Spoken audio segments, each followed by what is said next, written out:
Okay, so we're learning a talk from the Rebbe on Gimmel Tammuz, the third of Tammuz, that was said in 19 Tafshin Chai, Tafshin Yud Ches, 1958. So let's bring up the text.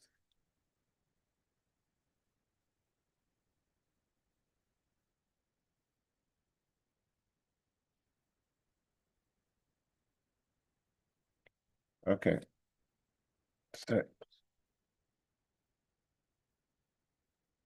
So, Sichas Shabbos Parshas Korach. This is Shabbos, the week of Korach.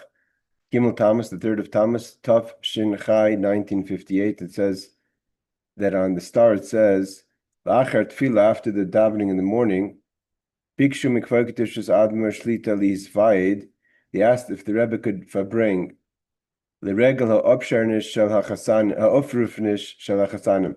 For the Shabbos, that Shabbos in 1958, the Shabbos Korach, there were few grooms that were getting married, so they would have a fabring and what's called the ufrufnish and the kiddush. So the Rebbe answered, "Harizeh Gimmel Tammuz." It's Gimmel Tammuz, meaning because Gimmel Tammuz was a date even before it became a date of the Rebbe's passing, of the Rebbe's yahrzeit. And what happened on Gimmel Tammuz before that in 1927? So the Rebbe says, Gimmel Tammuz, so the third of Tammuz, Hu hayoyim asher ba yotzei kvod kedushes morichami admer mimasarai b'shnas tafresh bezayin. So in the Chabad calendar, Gimmel, the third of Tammuz, was a date already from 1927. In 1927, on the 15th of Sivan, the previous Lubavitcher Rebbe was arrested for his efforts in Torah mitzvahs and specifically spreading Yiddishkeit and Jewish education. So he was arrested on the 15th. It was a very hold on a second. It was a very severe situation. He's hello Reb Shimon, and his imprisonment was lessened on the 3rd of Tammuz. He was sent to exile for 3 years in the city of Kastrama. That ended up being 10 days. And that's why we celebrate the 15th, the 13th, and the 12th and the 13th of Tammuz, Yud Beis Yud Gimel Tammuz, the Chag HaGeula, when the Friedrich Rebbe was totally redeemed. So it says like this: he was let out of prison on the 3rd of Tammuz, 1927, on the condition that that same day, not even stay the day, he would travel Li'ir Meklatai to his refuge or to his exile in the city of Kastrama for Al-Meshach Shalosh Shanim for 3 years. Sham, and once he was there in Kastrama, he means he actually traveled there. It turned out on the 12th of Tammuz, which is again 9 days after he was taken out of prison. After, remember, the imprisonment initially, they were going to put him to death, God forbid. Is idea Allah they let him know on the 12th from the office over there of the communist in Kastrama, that he actually gave him a total freedom. He doesn't have to stay in Kastrama in his exile. And they were only, because of technical reasons, I think it was a holiday, they were only able to give him his total freedom, his papers, on the 13th. So he would have to wait to the 13th in order to get his total freedom. So this ended up becoming, Gimmel Tammuz ended up becoming the beginning of the redemption. So the Rebbe says, the Rebbe is going to explain. B'shaita, in the year 1927, the day of Gimmel Tammuz was seemingly a sad day. Hayuka, there were those, meaning those of the Chabad community, they didn't know how to relate to the Rebbe's being sent off to exile, because that was a sad thing. The Rebbe is supposed to be with Chassidim, both for the Rebbe's sake and for the Chassidim's sake. And now the Rebbe was sent off to Kastrama. We learned that it was very difficult for the Rebbe there, even those 9 days. They didn't know if to be happy or not, because it's better than the alternative of being in jail or, God forbid, put to death, but it's still not good. His whole getting out of prison was on condition he goes to exile. The Rebbe was then already a son-in-law of the previous Rebbe. Although the Rebbe didn't get married yet, but he was, first of all, a relative of the previous Rebbe, and he was also his son-in-law, and he was already also involved actually with the happenings of what was going on in those days in 1927 around the arrest and freedom of the previous Lubavitcher Rebbe, his future father-in-law, and of course cousin.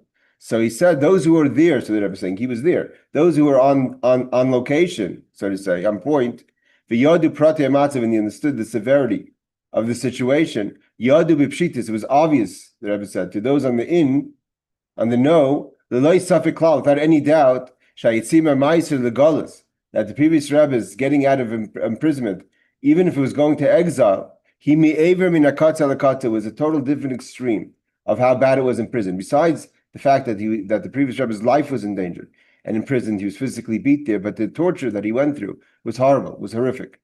And so much was it an extreme to the positive. So because of that, and the Rebbe says in some ways, the third of Tammuz has a simcha yisera, a greater joy, even than the 12th and 13th of Tammuz. Now you have to remember, today you're sitting here not 2026, but for Chassidim in America, when I grew up in the 80s and 70s, 60s, and 50s, Jews basically Gimmel Tammuz was as great, or even in some ways greater than Yud Tes Kislev. I mean, it's still today, but those were people that lived there. My great-grandfather, people that were alive in the story, even my grandfather, they knew the story and the danger. This was a huge day of celebration. And the Rebbe said those who are on the in some ways, Gimmel Tammuz was a greater day than Yud Beis Yud Gimel because of what he was being saved from. Ki Geulas Yud Beis Yud Gimel Tammuz, Ki Geula Migolas. Because the redemption, so to say, the total freedom that the previous Rebbe received on the 13th and 12th and 13th of Tammuz was from a situation of exile, which was bad. But it wasn't as bad as getting out of prison. You can't compare exile to redemption than from imprisonment to freedom. Even if the freedom was conditional of being exiled from your home family and community. Means what the Rebbe is explaining to the kahal, to the fabrengen. Like they said, they came to the Rebbe and they asked the Rebbe to fabreng for an ufruv. So the Rebbe says, ufruv, it's Gimmel Tammuz. And Gimmel Tammuz is, the Rebbe is explaining how it's a more important day for Chassidim, celebrating the Friedrich Rebbe's freedom. And the Friedrich Rebbe's freedom is not a celebration of an individual's freedom. It's a freedom of Klal Yisrael. The Rebbe is a Rebbe of Klal Yisrael. It's a pratisya, so the Rebbe says to be more deep, to explain more in detail. Hanimtza b'maiser, if someone's in prison, Eini b'shus atzma, you have no freedom. If Eini bal basar atzma, you have no decisions. You can't decide to do anything. The kol inyanov heim tachas mamshel saras beis hasor, like it describes by Yosef HaTzadik. When you're in prison, everything they decide when you eat, when you sleep, what you do, 24 hours, 24/7. And those who could read, it's in English, translated, Hebrew, Yiddish, of course, of the details. The Friedrich Rebbe described in detail his experience in prison and the horrific situation that he was in under the communists. And you can see clearly he had absolutely no freedom. But if you're in exile, as how horrible as exile is, as the Chinuch Sefer says, that those who had to go to city of refuge, which is a type of exile, is Goydel Hatzar, the great pain, Mekachshma freedom, Esa Adami Mikara V'Re'ev, when you're no longer next to those who you know, are familiar with, and those you're close with, you're friendly with, because you go to Gauls, you're away from everyone, you're unfamiliar territory. When we call in Yanim Shehurgelbam, you're out of your accustomed space. Is Harizerak Shechasarim like Kamen Yanim. At the end of the day, you're lacking certain levels of comfort or what you're accustomed to. But your whole life is in an imprisonment. You have freedom, you have a place to live, you have a place to sleep. You still have the freedom. You could decide when you eat breakfast, lunch, and supper. And you could decide what you eat for a breakfast, lunch, and supper. The communists weren't telling the Friedrich Rebbe what to do. They just stay over there and don't be next to anyone. You're as far as they were concerned, the previous Rebbe was a liability being around Chassidim, because what would he do? He would tell people to open a mikvah. He would tell women to go to the mikvah. He would tell the fathers and mothers to give circumcision. he would say to the people, you have to send your kids to that Jewish education. So as far as they're concerned, let him be out in Kastrama, in exile, and he won't bother their plan of assimilating the Jews and other religions. And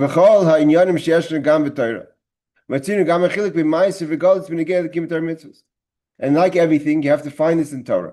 There's a difference between when a person is living a life of imprisonment or a person is in exile, how it refers to our performance of Torah mitzvahs. Bisman HaGolas, the Jewish people now, we're in Golas, we're in exile. Like it says, because of our sins, we've been exiled from our land. And that includes the way we are now, even with the 9 million, 9 plus Jews living in Eretz Yisrael, it's a matzav of Golas, of exile. Until today, like we learned in our Gemara class this week, we don't have the laws all the laws that are connected to Eretz Yisrael. Today, we're not careful with Tumah Tara. We don't have the laws of Kach. A big chunk, a big part of Torah mitzvahs are not things that we're involved in today, right? Because we learned about all the laws of how difficult it is to be pure and impure. And also in exile, and that is applicable till today, everywhere in the world, unfortunately, in a way in Eretz Yisrael as well, where it's lacking the light that's associated with the performance of Torah mitzvahs. Nevertheless,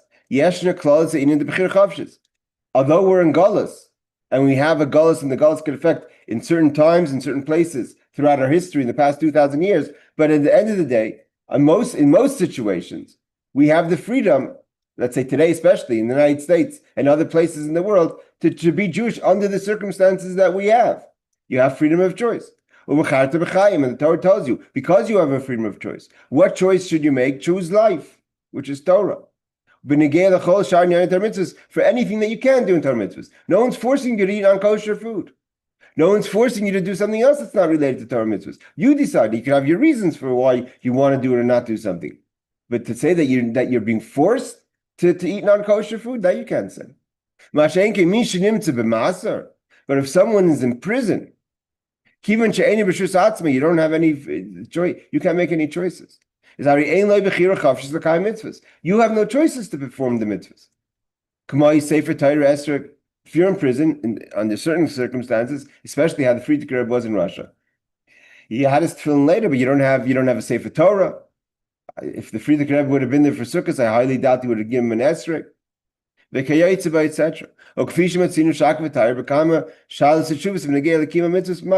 And there's responses, because in history there have been individuals or communities, unfortunately, that have been taken into levels of imprisonment. In Moshe, under the Jewish people, under the communists, it wasn't really for the 30, 40 years of under communism, strict communism. It was more of a situation of masar, of imprisonment, than it was of galus, because literally you were not allowed to do anything. The Rebbe says, imagine something like this. What does it mean to have a freedom of choice? The idea of freedom of choice means you have the choice to choose according to your will, to what you want. Therefore, only a person has that ability. Bechira was only given to the human beings. And as the Torah itself says, in the beginning of creation, that one of the concerns of the creation of human is ke'echad mimenu, that humans have the choice, like godliness, to choose something. And the problem was that in the first generations until the flood, and kind of afterwards in a lot of times as well, we weren't choosing right. That's why there was a flood. Uvemina adam gufa, and we're within the human species, Eitzel b'nei Yisrael dafka, within the Jewish people specifically. Because the Jewish people are rooted in the essence of God, not just b'chitzon, not externally, but in Pnimiyus, internally with God. The true freedom of choice is only by God. There's nothing. It means even a freedom of choice, you have a freedom of choice to do things when you have a choice to do it. If you have no choice, there could be obstacles. God has no obstacles. If God decides to do something, there are no obstacles. If he wants to call it an obstacle, it's because he created an obstacle for himself, but not that there's a real obstacle. And Jewish people are rooted in Hashem. So there's also no miniya v'ikuv when it comes to Bechira Chavshis for a year to do Torah mitzvahs. V'inin ha-Bechira Chavshis, yeshna etzel b'nei Yisrael, gam kasher nimtzoyim galus. and the ability for freedom of choice we have in Galus. Yes, it's not so great. We don't have all the mitzvahs.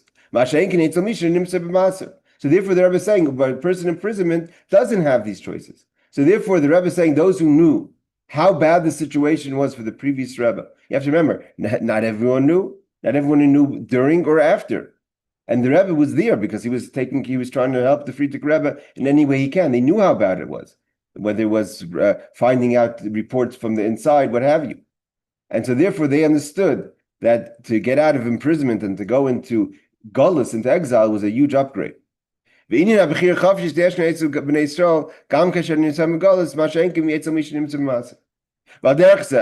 we said, just repeated, that a person who's in exile has choice, a person in prison has no choice. A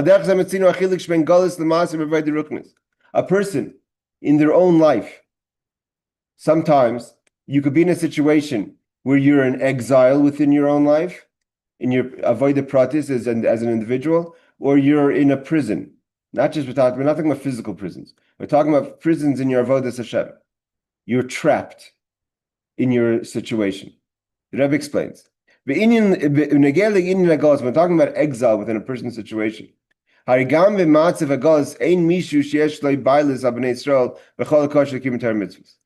comes to exile, there's no one that could stop a Yid from being connected. It means they could stop Torah mitzvahs like the communists did in not making it able, or the Romans did, or throughout history the Inquisition did. U'kedivrei Baal HaSimcha v'Gimmel Tammuz, as the previous Rebbe himself said on the third Tammuz, Rak gufoseinu nitin megalos. Our bodies have only been put in exile. Aval nishmaseinu, our souls, le'nimsru galos, never given to galos. A goy, a Gentile, has no Baal Batishkeit, has no ownership over a Jew's soul. I mean, we do not talk politics in our class, but Tamamish, the narrative today, even in places of friendliness, unfortunately, is that the Jews should have to be thankful. Everything you have is from us. Whoever heard of such a thing? No word of God mentioned anywhere. Only our bodies nitn begalas were put in galas. But our souls are not put into galas. And whatever is with regard to Torah mitzvahs, you can't change. It means you could stop me from having an esrog. You could stop me from physically putting on tefillin, but you can't stop with the tefillin if I do put on tefillin. You can't disrupt my connection to God, because a person's always connected to God. If I don't have the tefillin, I don't have that specific mitzvah at this specific time. But you can't stop my relationship with God, which is kind of what we're hearing on the streets today. But when a person's in a spiritual imprisonment, a person could be so low, fall so low, unfortunately, in their spiritual being. We're talking about not a place where a person's being imprisoned by others, but you become imprisoned to your external powers. What's the external powers? Putting it lightly, is the impure powers. And the Alter Rebbe says in Tanya, that's possible. That person so gives themselves over and imprisons themselves to the forces of evil within themselves that they're like a person in prison that has no way to get out of it. It talks in the laws of Torah, the laws of studying Torah. If a person is a sinner and hasn't properly done repentance, even if you perform Torah mitzvahs, what you're performing stays in a place of negativity. They're talking about extreme levels of sinning, where a person could, even by learning, could be counterproductive. Because by your learning, unfortunately, hopefully no one's ever in this situation. Because you're so imprisoned, so sold to the forces of impurity, that studying Torah they're using you to study Torah to siphon off the energy, and you're adding energy to klipas. Unfortunately, imagine a person falls in such a situation. So the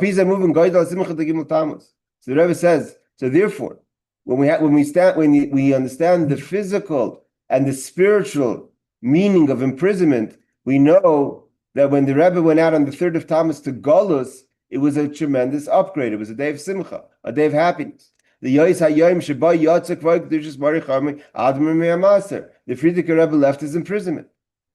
Noisiv Lakach, aside from the fact, Sheklolas Anhagas HaMedina Ahi Ha'isa B'chinas Galas B'teich Galas. It wasn't like it wasn't like Russia, that Kostroma was a horrible place, but Moscow was this flourishing place of freedom. Whenever the Rebbe spoke about the Soviet Union, he called it Medina Sahi. And throughout history, the Jewish people, things that were so horrible, they didn't even want to mention it by name. For instance, the Romans, were called Malchus HaRussia, the evil empire. So here, the Rebbe says Medina Sahi, that country, he means Russia, the Soviet Union.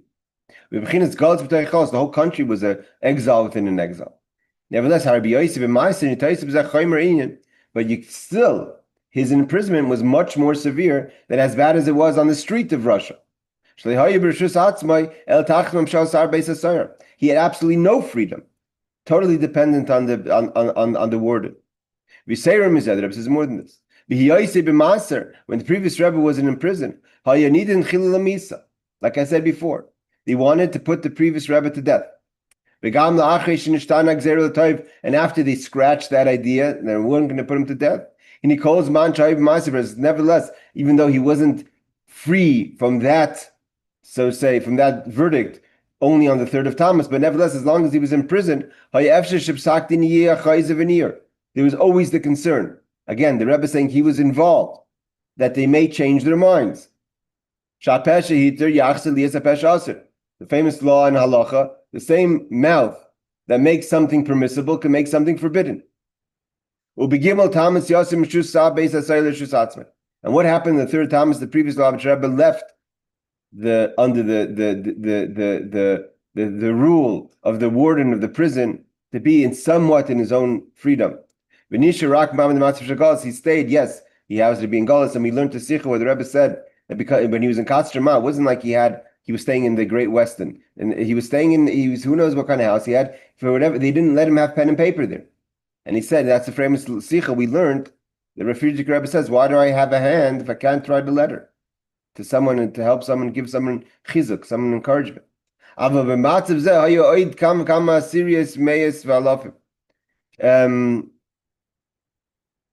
think he means that there was many people that were in that situation of the scholars. He says tens to hundreds of thousands. Now, so if that's the case, if Gimmel Tammuz is such a great day, and in some ways even greater than 12th and 13th of Tammuz, why would the previous Rebbe not have made a holiday out of it?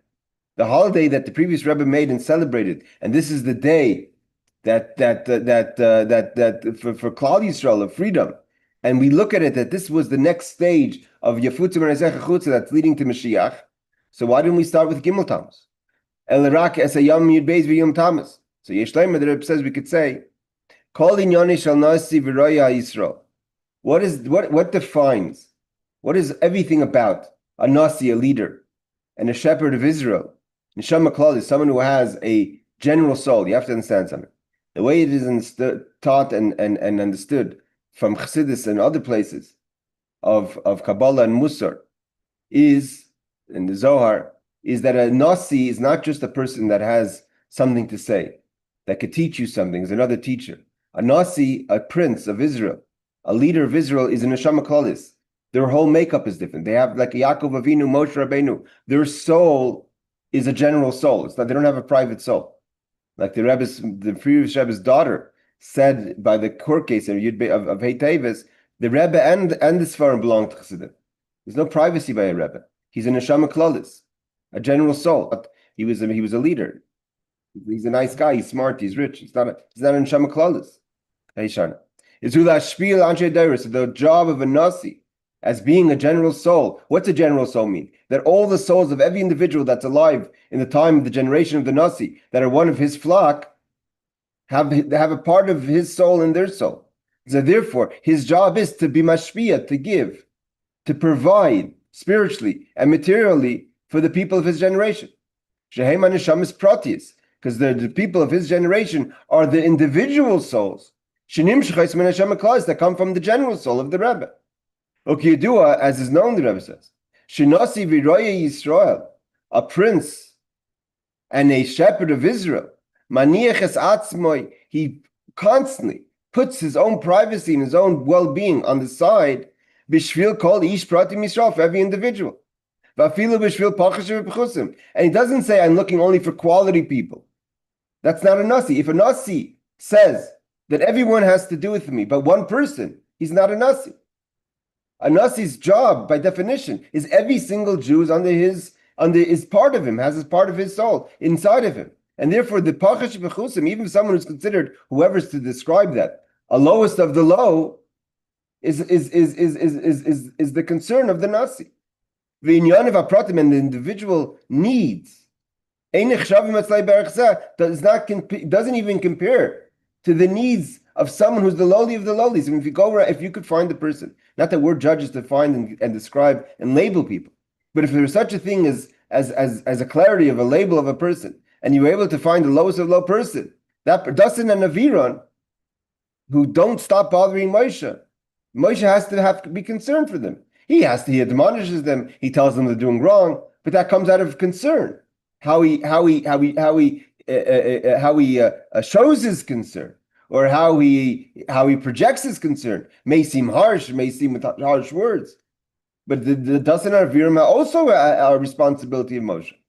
Therefore, Gam kasher beGimmel Tammuz hoisa geula mimasari aprat, even though at the day of Gimmel Tammuz, from the Rebbe's perspective, where he's talking about his father-in-law, it was a huge thing because he got out of imprisonment and now he went to Galus. But for the Friedrich Rebbe, it wasn't such a day of celebration, because being a neshama klalis, being a general soul, there's still lack and a break in the communication between the nasi and his flock. Because when he was in Galus, his ability to be openly influential, was limited. Like Gimmel Tammuz liyantiv. Therefore, he didn't make it as a holiday, because as far as the relationship between Rebbe and Chassidim went, they didn't see such a benefit in Gimmel Tammuz. On the contrary, there was a fear the Rebbe's going away for 3 years.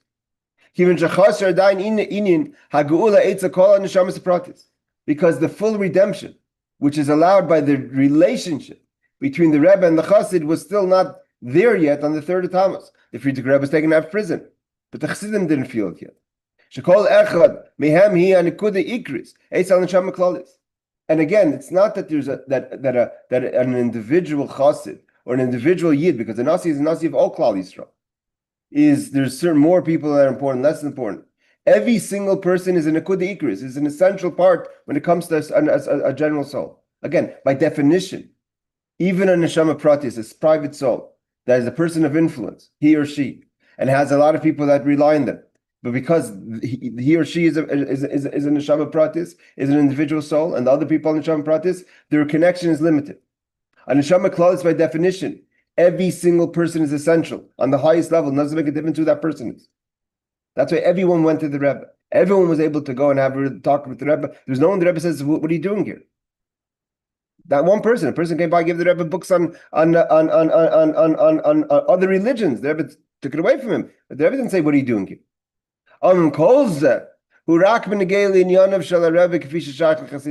But that's only from the perspective of the Rebbe vis-a-vis Chassidim. Gimmel Tammuz is not such a holiday, because the Chassidim didn't see the benefit of the 3rd Tammuz, because the Rebbe was less accessible in a way.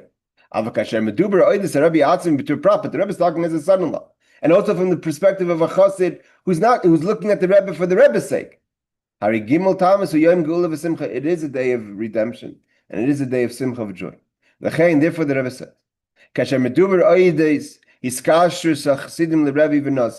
again, this is very much applicable to Gimmel Tammuz now, because on Gimmel Tammuz became the passing of the Rebbe many years later, 1994. So the Rebbe says, when we're talking about iskashrus from the word kesher, to tie, to knot, to knot together, of the relationship of a chassid, the chassidim, to the Rebbe and the Nasi, the Rebbe and the head of the generation. So a connection of a chassid to the Rebbe has to be in such a way in everything, even as far as an individual goes. The Rebbe says it's not only when you say love your fellow Jew, it's not just to love your fellow Jew that you love another Jew or the Rebbe loves you. It also that you love the Rebbe. The Chassid has to love the Rebbe.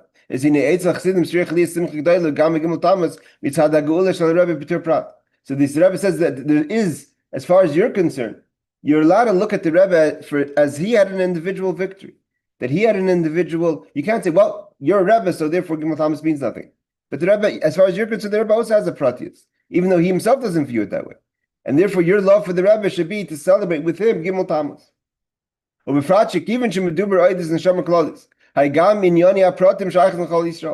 Rebbe says on the flip side, again, because the Rebbe is a general soul, even if what he's celebrating is private, but even his privacy is connected to the Klal Yisrael, and therefore, even though we don't benefit from it, but if he benefits from it, and our Avos Yisrael towards the Rebbe, and our Avos of a Chassid towards the Rebbe, so therefore it is a celebration for us. And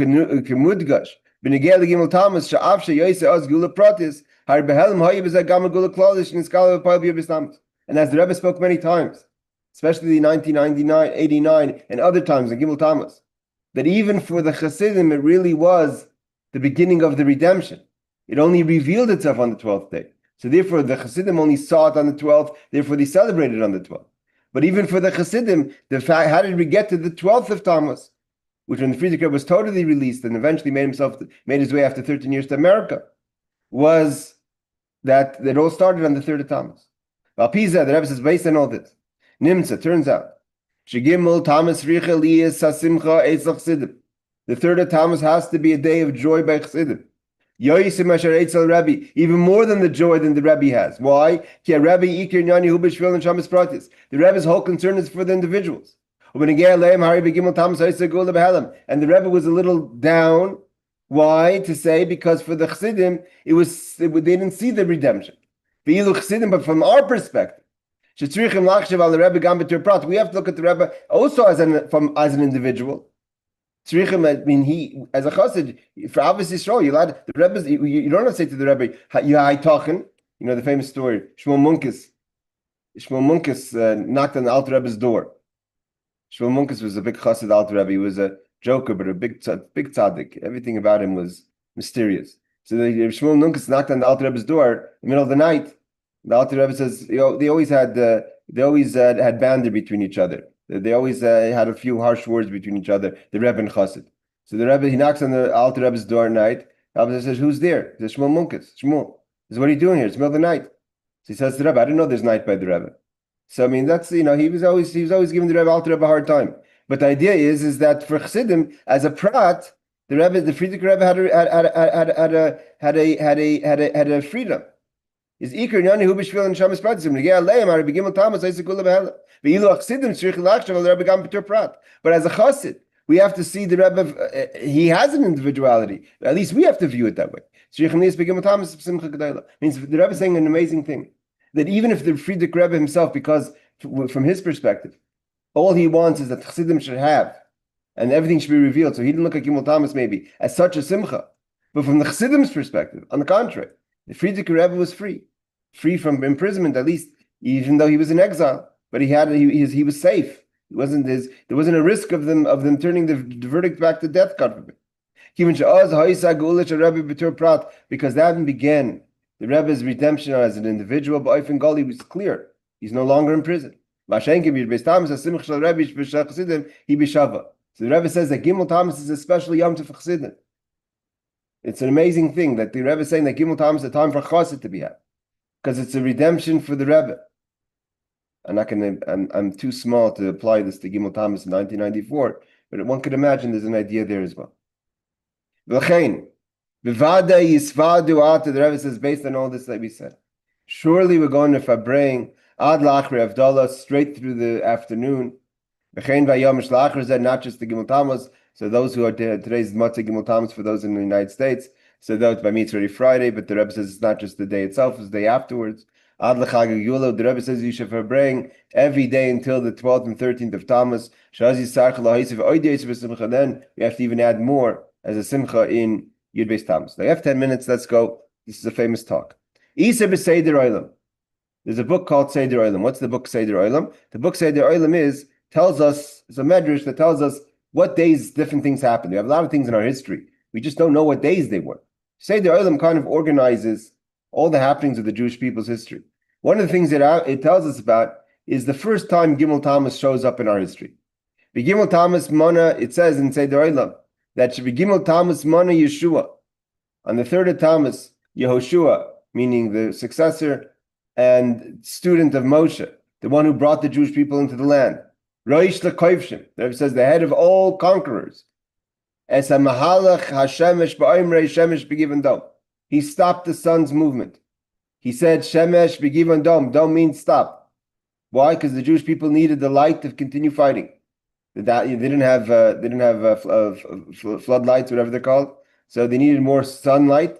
So what does Yeshua do? If you need more sunlight, you just stop the sun from moving.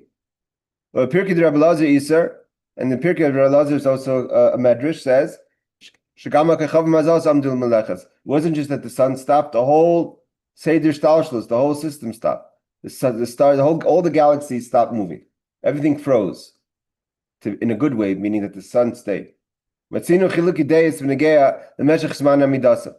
Gemara, there's different opinions. How long did things stop? Lamed Vav Shois, Ayayim Tamim. Was it 24 hours or 36 hours? But according to all opinions, when did this miracle happen? On the 3rd of Tammuz.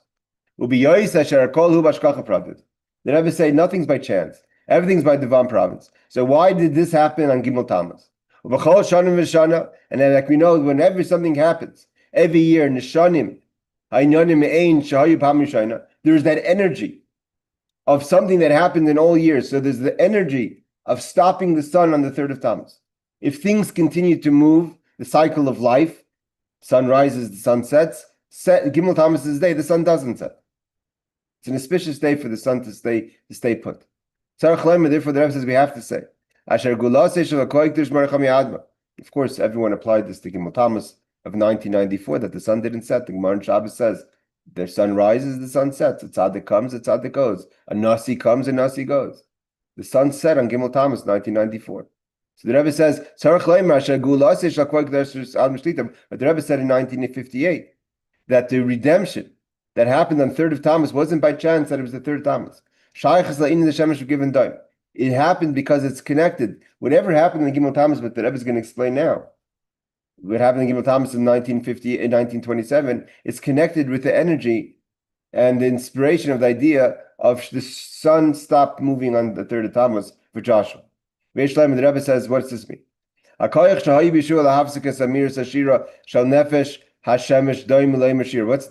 Doim actually doesn't mean to stop moving. Doim actually means to go silent. Because the sun, this we know, the tradition is, why did Avram Avinu analyze the sun and the stars and everything to learn about God? Because we're supposed to learn, like the Rambam writes in Sefer Yad, that if a person looks at the sun and the moon, you see how everything's constantly moving towards God. You can learn from creation their awareness and consciousness and service to God. The sun is moving always towards bowing to God. And it's always the soul of the sun. The Rebbe calls it Nefesh HaShemesh. There's a soul of the sun. The Rambam writes in the first 8 chapters, that the galaxies have a much greater das, whatever that means, a much greater understanding than humans could ever possibly have. So there's the soul of the sun. Doim Ilai Mashir. So if it's not moving, it's not doing what it should be doing. What it should be doing, it's supposed to be praising God. All creation is constantly praising God. And in its movement, it's praising God. Joshua stopped it from moving and stopped praising God.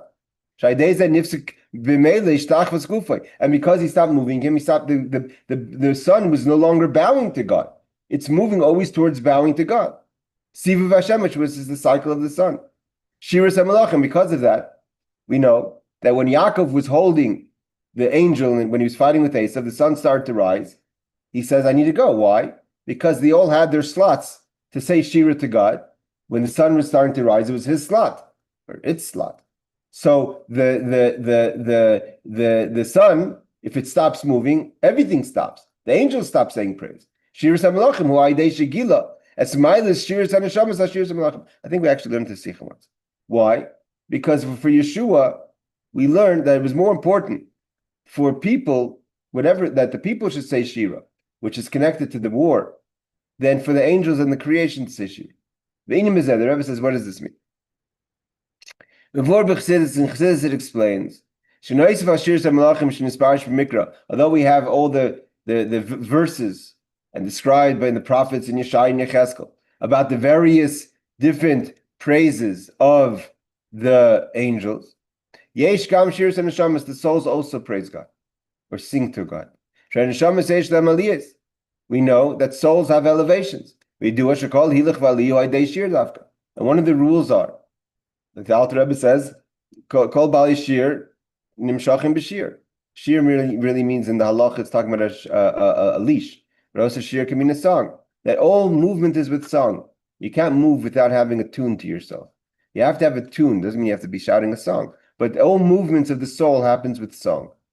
That all the people of song move with song and get pulled with song. Song moves a person, moves the soul. So what's the difference between the song, the shira of the angels, and the shira of the souls? The angels have bodies, although they're not our kind of bodies. They're only made of two elements, of ruach and eish, of wind and fire, but they have bodies. Their souls are only made up of two of the refined elements, ruach and eish. They have no offer. The physical body, the main part of a physical body, right? Like the Torah says, the body is mainly, has water as well, but mainly has the earth. That's what man was made from earth. The angels don't have earth or water. The two heavier of the four elements. They only have the lighter two, which are, and the refined two, which are the wind and fire. It's a clear verse. He makes his angels ruchais, serving eish of passion. Because the angels have bodies. What is a goof? A goof is chomer, is coarse. Now, obviously, the soul, the body of an angel doesn't come close to the coarseness of our bodies, of human bodies, but it's still a body, and therefore the point of the singing is to nullify the coarseness of their body, whatever that means, to God. They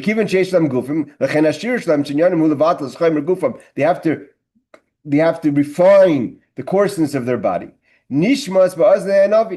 So therefore, he says, it says that the prophet Yeshaya says he heard the angels say, Kaddish, Kaddish, Kaddish. How could he hear it? It's because of the body element of the angel. If it was just this the soul of the angel, the prophet wouldn't hear it. Because it's a body, right? So the body has to make a sound. So the refined ear of the prophet hears the sound. So Yecheskel, Yeshaya hear the Kaddish, Kaddish, Kaddish. Masha ein kain, however, but the souls have no body. Klal at all, not even ruach or eish. Therefore, we never hear about the songs of the souls. The prophets don't describe it because they can't hear it. They can only hear the songs of the angels. So what is the idea of the singing of the souls versus the singing of the angels? It's all about movement. It's not about nullifying the coarseness of the body, but it's all about refining the coarseness of the body. But it's all about the yearning and the movement, Ratzo, the yearning towards V'Shov and back of love and fear for God. It's emotional. We know that fear and love are the wings that a soul flies with. What causes the movement, the love and the fear? What fans it is contemplation about the greatness of God. Pnimiyus HaTorah. And what does that mean to us? When we study Chassidus, when a person studies Chassidus, Pnimiyus HaTorah, the inner secrets of Torah, that gives his bonus, that gives contemplation, it gives excitement and movement to the soul. So what did Joshua say? Joshua says, the sun has to move. So the creation, because even the sun has a body and soul, right? He said the nefesh is Shemesh. So the angels move, sing according to the movement of the sun. So in order for the angels to sing, that's not so important. As important as it is, not as important as the singing of the souls. And therefore, right now, the souls need the sun to stay put. By days, Joshua did show it. Means basically, I think it was either this talk or another talk we learned to the Rebbe. But basically, the question was, what justification did Joshua have to stop Seder Shtalshus? How could he stop the creation? He's stopping the sun and everything stops because Joshua needs to fight a war, right? That's, again, the narrative of today. You want to fight a war, everyone has to stop because you want to fight a war? Yes. You know why? Because it's more important for the souls to sing than anything that's going to happen with the movement of the sun. Therefore, the angels become nullified. And they stop saying their songs or praise. Therefore it stops. The sun stops. The sun goes silent. The moon stops. The Rebbe says, let's just finish this last part of the Sicha. What's the lesson for us? Everything in Torah has to be an everlasting lesson. If you're going to reveal the essence of your soul through studying Chassidus, even the sun will stop for that. Everything that comes, and God gives flow through the sun and the moon. Like it says, God gives flow physically through the sun and the moon.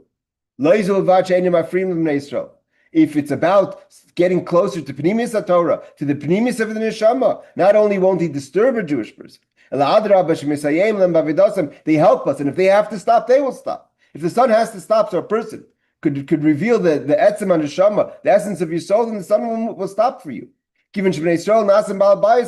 Like Joshua ruled over the sun, every Jew has the ability, because it's the same idea. If your soul needs to sing, the sun will stop for you. And they become a chariot to what you need for God. This is what happened on Gimmel Tammuz. Because what was the Friedrich Rebbe doing? He was spreading Torah and Yiddishkeit. He wasn't in prison for anything else. And he brought it eternally. He's teaching Chassidus. Therefore, anything in the world, everything has to stop for what the Friedrich Rebbe is doing. Not only won't it get in the way, it helps it. Everyone eventually saw this was a big miracle. And through the actions of the Friedrich Rebbe, the Friedrich Rebbe says he was the head of all conquerors. He paved the way. And he empowered us. For all those who love Torah mitzvahs, Shomer mitzvahs, those who keep the mitzvahs, anyone who could call himself a Jew, a Yisrael. When a person learns the teachings of Chassidus, you become the ruler, you become the balabas on the sun and the moon. That not only should the physicality or lack of it disrupt your moving forward in your growth and spreading of Torah and Avodah. On the contrary,